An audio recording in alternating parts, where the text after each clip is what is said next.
Oftentimes, when the Lord gives us an instruction, He's giving us that instruction because He knows that that instruction will not only save our lives, will not only help us in righteousness, will not only help our walk with Him, but it also helps others.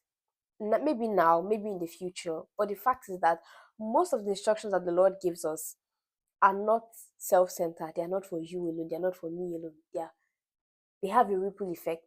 Our obedience have a ripple effect, and our disobedience also have a ripple effect. But in this video, we're going to be talking about the ripple effect of disobedience. And the best example I have for obedience and disobedience is this YouTube channel. Yes, I started a YouTube channel, and I did not do an introduction video because I wanted to just start out and just let you know that this channel was an instruction from the Lord. And if I had said that, God, I don't have the right equipment, I've never been like a video person. In short, I've always, like, in quote, hated the idea of content creation. Like, why do I have to put my life out there? Why do I have to always be conscious of making videos and all of that? So this is a very uncomfortable thing for me, but the Lord asked me to do it, and He has asked me to do it because He knows that there are people who would be watching these videos that I'll be making, and the messages He's giving me to share would be because He needs some people to listen to them. So please do well to like, subscribe to my channel, do all those things they do on YouTube channels, and please come on this journey with me. I feel like everybody watching this video will be able to relate to it. So I'm African, right? Specifically Nigerian.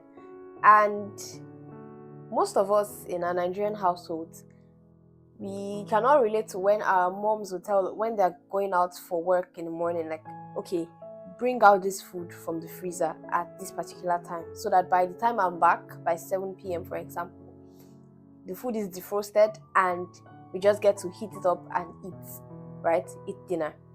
But then, as an African child, you may forget, and then by 6 p.m. you remember, oh my God, mom asked me to bring out food from the freezer. Now she's back at 7 p.m., but you just brought it out at 6 p.m. The food has not defrosted yet. What do you have? You still have very, very much frozen food. Now, your disobedience or your delayed obedience has not only affected your relationship with your mother. What has it done? I'll be able to list a few things.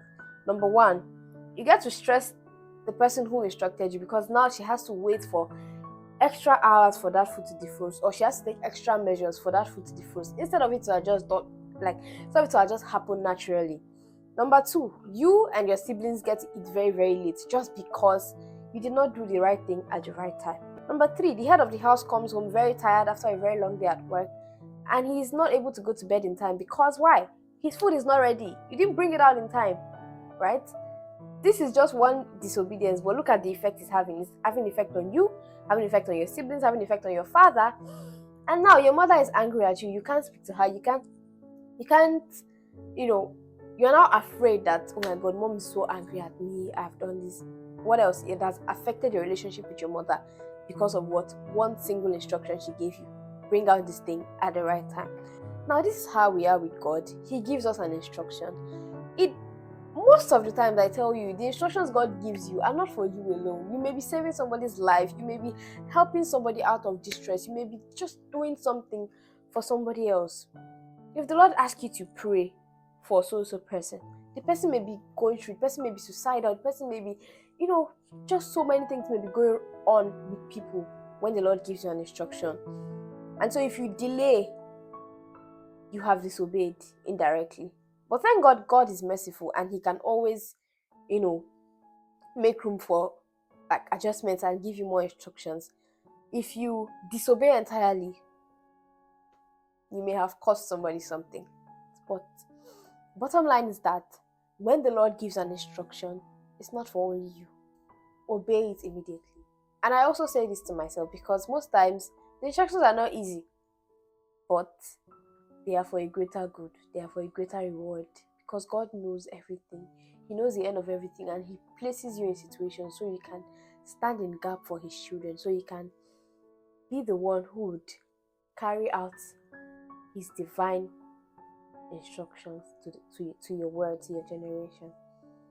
Last example I would like to give in talking about the ripple effect of disobedience is a case where, for example, the Lord asks you to take out extra cash on your way out, and He knows you are somebody who Stick to budgets. When you're going out, to take the exact amount of money you need to avoid overspending and to avoid, impulsive buying. But this day the Lord says, take extra cash with you. And you do not take extra cash. Instead, you just take your card. You're like, okay, highest I'll withdraw. But the Lord said, cash. So now on your way out in the bus, you meet a woman with 3 children, trying to manage one seat, carrying 3 children on her laps. And one of the child is visibly sick. Apparently, they are on their way to the hospital. This woman has some money on her, which is even very little, to pay for the hospital bills, buy drugs, and run tests for the child. But at the time, she needed transport fare to cover for that bus and the other buses she'll be taking.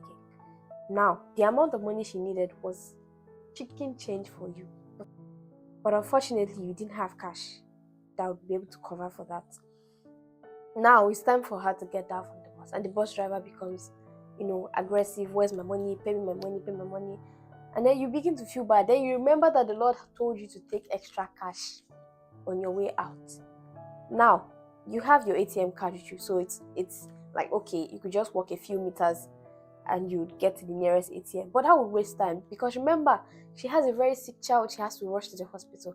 And you live in a country where there are no emergency services. Yeah? So, just that single act of obedience would have saved you from that whole scenario, the bus driver, the ATM, and all of that, if you had only carried extra cash. So you see, God did not tell you to carry extra cash because He wanted you to buy McDonald's on the way or something. He knew that there would be somebody that would need that your extra cash urgently. But you disobeyed. But thank God you carried your card, so you're able to sort it out with a little more drama. But the drama would have been avoidable if only you obeyed the Lord's instructions. God's instructions are always very specific. They may sound weird to the human mind at times, but then the Bible literally says is the wisdom of the world is foolishness to God. So you may be like, this thing God is saying doesn't make sense. But God knows. The next time God gives you an instruction, remember that your obedience or your disobedience would have a ripple effect. So choose your ripple effect wisely.